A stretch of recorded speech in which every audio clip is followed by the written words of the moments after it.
One thing you will notice that all of these items will pretty much stay as they are, except for the archer. As time goes on, the archer will change shape, appearance, and everything else. As each round, more archers are added to the list there, so that I eventually have a great deal more to choose from. You notice there's different angles that I can go to. I can't go above or below that angle. So different items have different angles to them. So be aware of that, because that says a lot about where you can aim and certainly how much you can do as far as your damage. Now again, I said that the core we're working on getting to. So as soon as I can really start breaking into this rock a little bit more, and I keep undershooting that dragon fire, we're going to try to fix that for this next shot and actually shoot it correctly.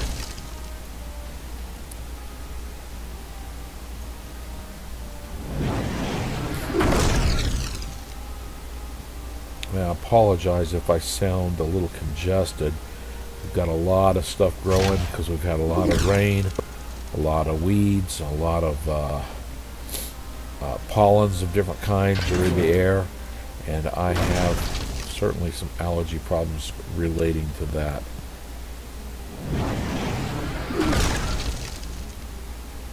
Now, one thing you'll notice when we're in this practice round, the enemy does not fire back.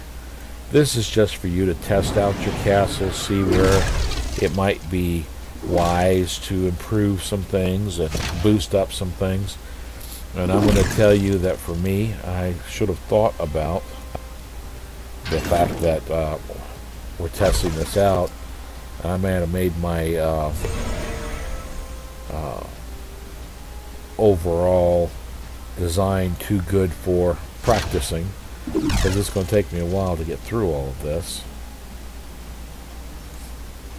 I found that for me, just in my limited amount of time that I played this, that putting things like the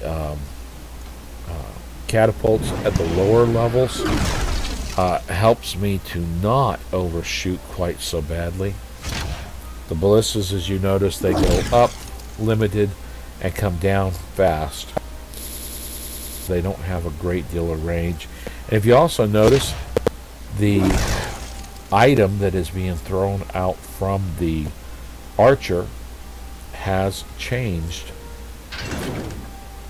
in not only shape but also power as well. What we were throwing out before was an arrow, then it went to some kind of a barrel, and now it's a big chunk of debris.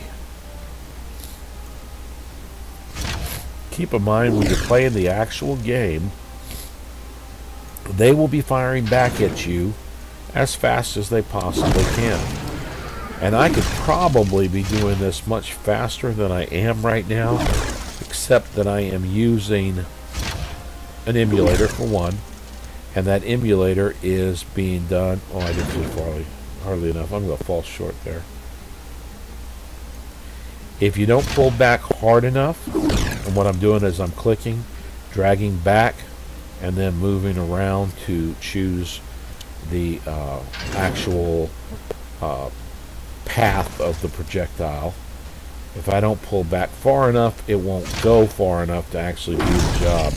You notice how much stronger that copper is now that we're actually in this. We're having a harder time getting past the copper. It's not impossible, as we just proved right there, but it is difficult. You'll want to pick out your strategy, which is find the weak point and then hammer, hammer, hammer on it. Or you may have the strategy of just shoot as fast as you can until you've used up all your ammunition and you hope that you hit something. I don't think that's quite the right idea, but It could be a strategy you employ. I did that too short.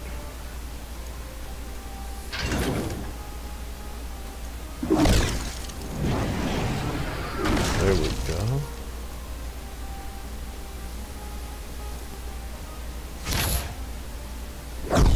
Notice I took out quite a few things there.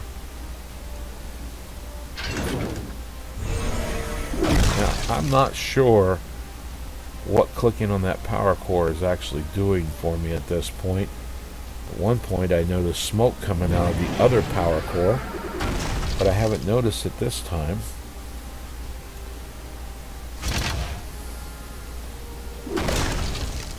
But basically, this game would be going by probably a lot faster, and I would probably be losing right now if I was playing against somebody else, because I'm not going real fast. I'm doing that mostly so I have time to kind of show some of what I'm doing and talk about it at the same time. Now, if I go up here and shoot, my projectile will go up and it will come down, but it may not come down where I wanted it to. So you have to work with, learn how to aim where you're going to aim at and destroy. Notice that once I got to that power core, I destroyed everything associated with that particular fortress. And that's about it, guys. I did not score any points because in practice there is no point, or there are no points. I'm hoping that I can just wait it out and my internet connection will get a little bit better and I can try this out on a little faster connection and maybe start actually playing this game and doing some good with it. I can see that there's some appeal to it, there's some strategy to it, there's certainly some pride in building your fortress up and defeating the enemy as fast as you can, and obviously if I have more weapons showing on the screen, the better chance I am going to be actually doing some damage to other people. Overall, I like the game. I think it's got some great potential. The music, which you are not hearing in the background right now, isn't bad. It isn't bad at all. That's kind of a little march sound, not too intricate and too detailed. Not a whole lot of distractions as far as the audio goes. Nice little sound effects for the explosions, that type of thing. I think that it's worth the download, and I think that you will enjoy playing it. I know that I have, and I certainly invite you to take a look at their website so that you can take a look at their crowdfunding strategies and get to know the people behind the product, because I think they would certainly appreciate that. Again, this is Raymond Stapleton with DragonBlogger.com, wishing you a great evening and an even better tomorrow. Thank you, and have a good night.